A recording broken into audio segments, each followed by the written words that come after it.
denial or rejection of every request, every grievance, and much more.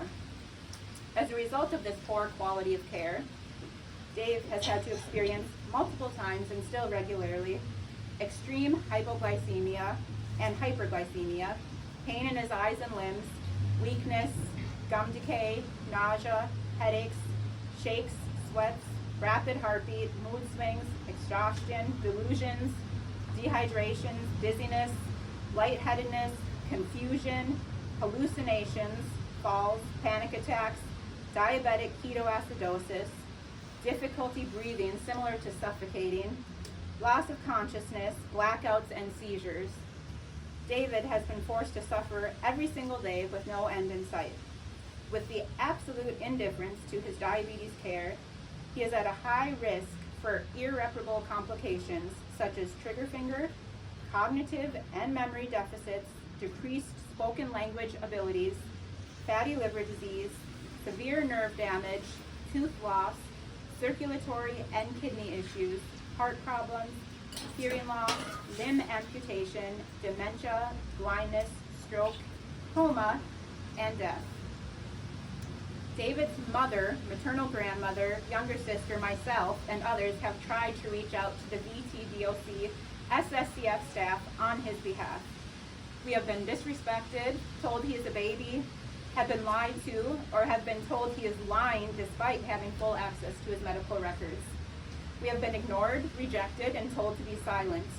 From correctional officers to caseworkers, to assistant superintendents, to the superintendent, to nurses, to people at central office, and even to the commissioner who boasts about being former CIA, which has a reputation for covering up and keeping the truth from the public.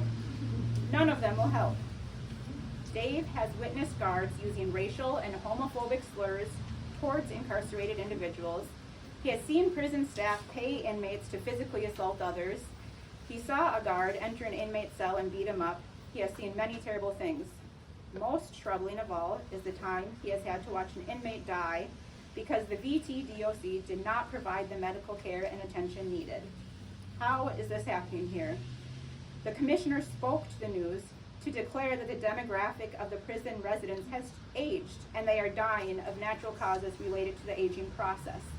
This was stated following the 2 deaths of 2 inmates in the same week. One was 46 years old, and it was reported he had been told to shut up and was called, quote, Cinderella.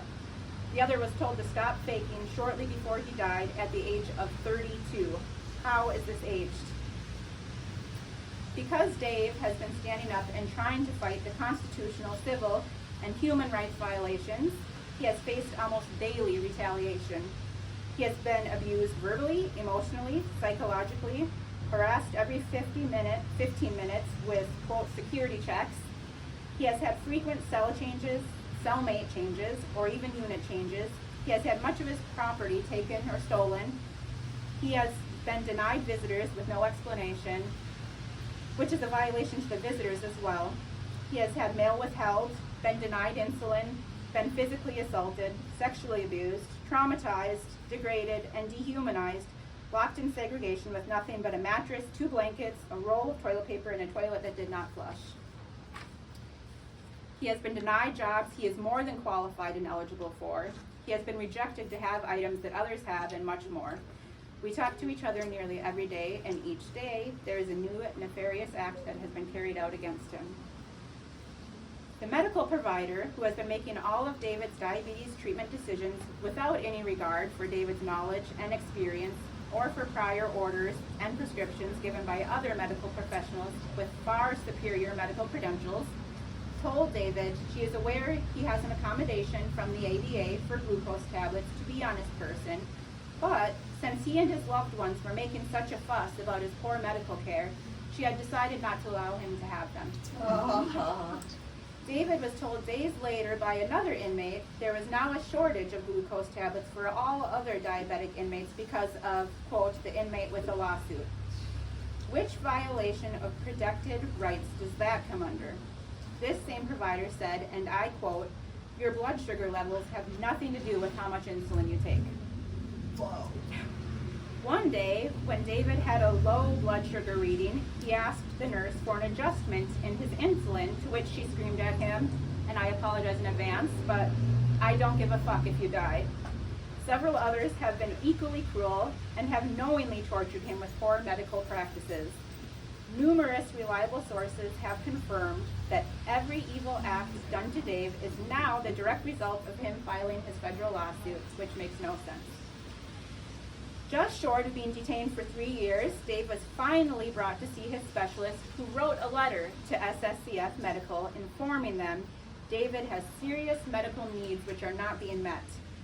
The doctor of endocrinology explained Dave needs all of the items he has been asking for all along: glucose tablets, dental and eye care, regular medical meetings, and specifically a hybrid pump sensor system with training. The medical staff at SSCF told David 4 days later they would not be following the specialist's letter despite multiple federal rulings requiring them to do so. And just this week, the day after Independence Day, the day before I boarded a plane in Minneapolis to come all the way to Vermont to visit him at SSCF and then come down here to speak to you all, the DOC tells him without warning to pack his things because he's being transported to another facility. They moved him more than 80 miles away from his home, 80 miles away from his county, 80 miles away from the court where his case is still pending, 80 miles from where I can stay when I fly out to see him, 80 miles from his primary medical team, 80 miles away from all of his loved ones who used to be able to visit him each week and try to make him believe that everything will be okay. They kept him there for a day, then again, without warning, transported him to another facility an additional 40 miles away. Not all who are incarcerated in Vermont's facilities are bad people, as we are often taught to believe. Some have mental health issues, some need help, encouragement, and support, some made a bad choice or stupid mistakes, some took a plea because it was cheaper and safer, and some are actually innocent. Regardless of how and why they are incarcerated, they are still human beings. They still have people they love and people who love them. They deserve adequate medical care. It is of great benefit for all if each of them leaves the facility better than when they arrived. In the U.S., in Vermont, nobody should be suffering, having their rights violated, and enduring any type of torture while incarcerated. None of our people should be getting killed by those hired to care for them and to keep them safe. We, on the outside, in the community, citizens, voters, taxpayers, family, and friends, we all together have a responsibility to stand up for those being held down. It is up to us to be their voice. We need to let the nation know we will not tolerate the mistreatment of the incarcerated individuals to continue. Alan Cormier, we know you have an insulin pump yourself, and we are calling you out. Centurion, VitalCore, and WellPath, we know you are nothing more than for-profit entities, but you still need to provide proper care. We're calling you out.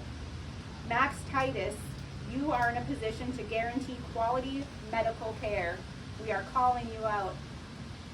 Kevin Jenkins, Mike Lyon, and Michaela Merrill, you have been cheating, lying, corrupt, mistreating people in your custody, being wrong and evil for years and getting away with it. No more. We see you for what and who you really are, and we are calling you out. Attorney Pamela S. Eaton and the entire Paul, Frank, and Collins law firm, stop defending the VT, DOC employees, and government officials who violate the rights of people. We are calling you out. Commissioner Nicholas Demmel, you said you'd make things better, but since you took over, things have gotten much worse. More rights have been violated and more people have died. Stop lying to the cameras and do what you promised to do by taking responsibility. We are calling you out. Judge Doyle and Judge Crawford, hold VT-DOC and all affiliate accountable. Grant relief and award damages to all prison plaintiffs named in lawsuits. We are calling you out. Governor Phil Scott, stop letting the VT-DOC have unlimited power. Stop letting your people be tortured and murdered in prison. You can make things right. You can force change. Governor Scott, we are calling you out. If there is no justice, there cannot be peace. I want to close today by inviting all of you to help us save our loved one, Dave. Save Dave before he has another seizure. Save Dave before he loses teeth and limbs. Save Dave before another one of his major organs fail. Save Dave before he loses his sight, hearing, or voice. Save Dave before he has a stroke. Save Dave before he falls into a permanent coma. Most of all, save David before the VTDOC lets him die. Please stop killing those we love. Myself and so many others in Vermont, New England, nationwide, and even around the world are begging. Please stop killing our friend. Malcolm, Betty, and Kilburn are asking, please stop killing our grandson. Wendy and Robert are shouting, please stop killing our son. Carrie Elizabeth is screaming, please stop killing my big brother. 14-year-old Jacoby David and almost 6-year-old Zalia May are crying out, please stop killing our dad. Save David, we need him in our lives, making them better. Speaking for all American people, we are demanding, stop killing those we love. Stop killing us. If there is no justice, there cannot be any peace.